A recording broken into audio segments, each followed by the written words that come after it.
Hey fellow Nevillers, here we are again. Thanks for tuning in. We've got as far as chapter 3 of Neville's fabulous 1941 book, Your Faith is Your Fortune. Chapter 3 is the principle of truth. It's a good one. Let's dive in, fellow Nevillers.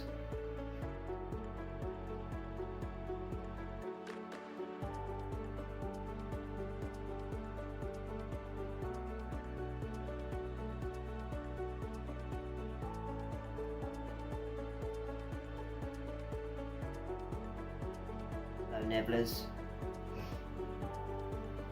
Great big smack on the first opening line, as is usual with Neville. He's got a Bible quote and he tells us what it means. Thank you, Neville.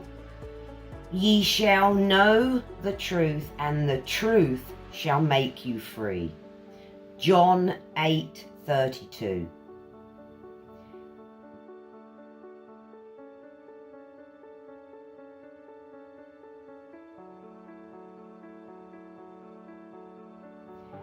Then he repeats it, ye shall know the truth, and the truth shall set you free. The truth that sets man free is the knowledge that his consciousness is the resurrection and the life. That his consciousness both resurrects and makes alive all that he is conscious of being.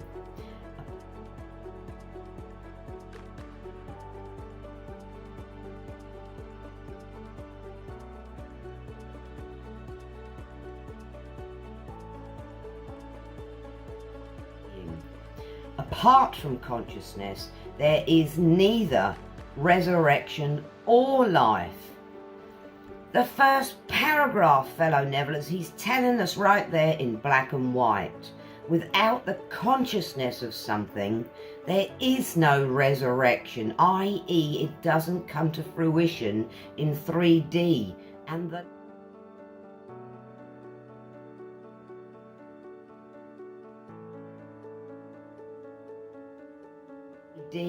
and the life, we keep it alive.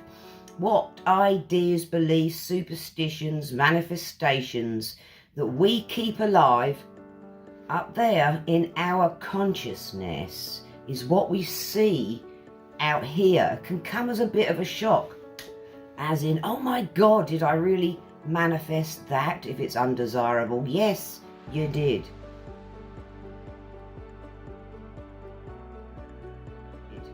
Yes, I did too, but we can change it. Never fear, Neville's here. So the truth that sets us free is realizing, having that great realization inside ourselves that consciousness is the only reality. It resurrects and is the life of everything. Let's continue here, Nevillers. He says, when man gives up his belief in a God apart from himself and begins to recognize his awareness of being to be God, as did Jesus and the prophets, he will transform his world with the realization, I and my Father are one. I woke up crying thinking about that one morning because I've been ruminating and contemplating on it. It's quite a realization. I'll do some videos on this, my lovelies.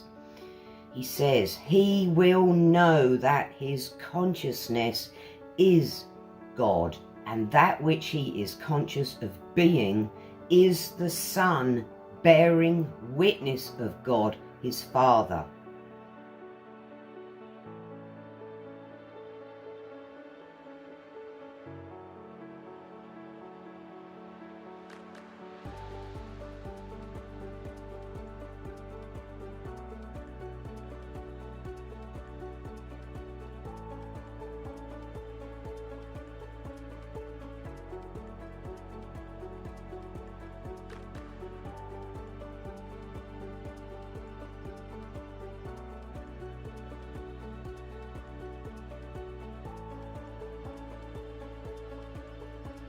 Father.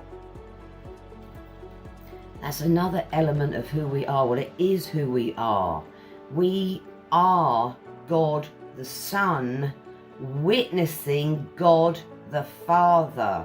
We'll do some more videos on this, fellow Neville. It's not something you can grab and have a concept of real quickly. Well, maybe you can.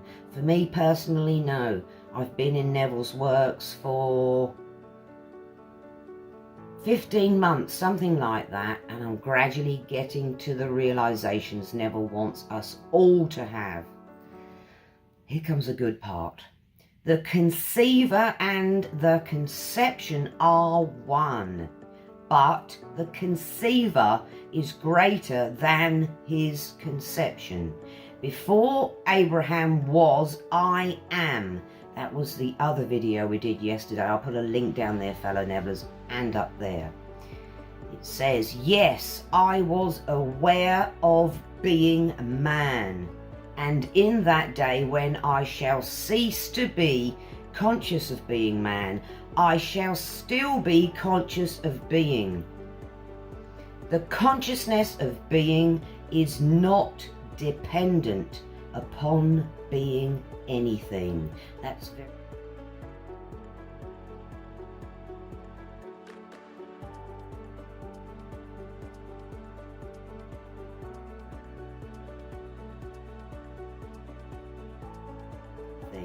That's very true if you contemplate it. It preceded all conceptions of itself and shall be when all conceptions cease to be. Yes, consciousness will still be.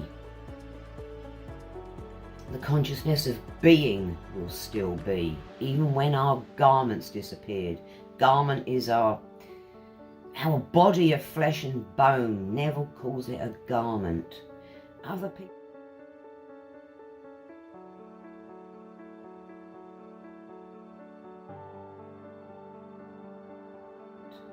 Other people call it a meat suit. I like the word garment. Another quote. I am the beginning and the end.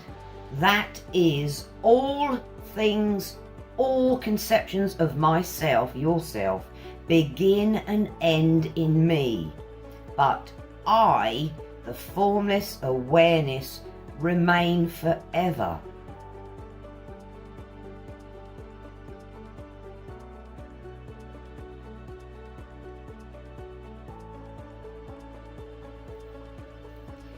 And essentially that's what we are, a faceless, formless awareness.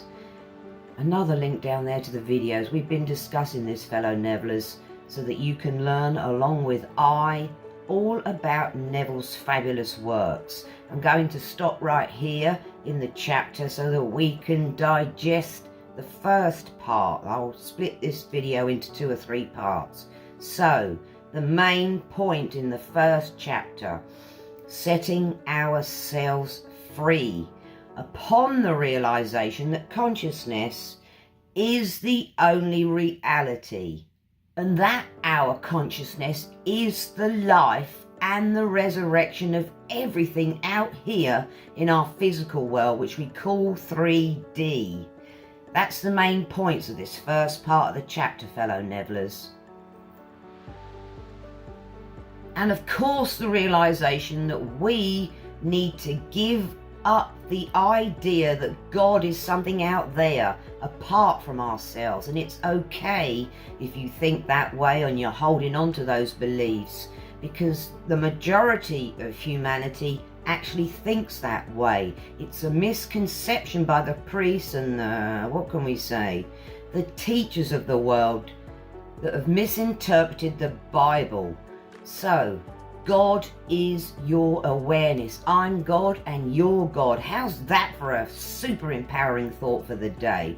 Never forget it, fellow Nevillers. You're God, I'm God. Consciousness is the only reality. So try and remember the quote, fellow Nevillers. Hold it in your consciousness. I'll read it one more time.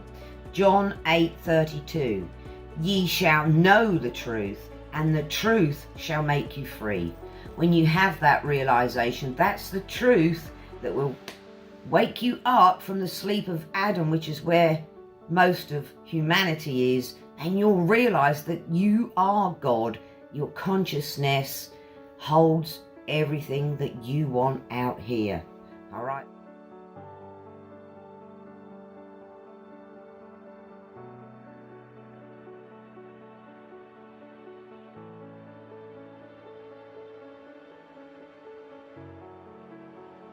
We'll be back to.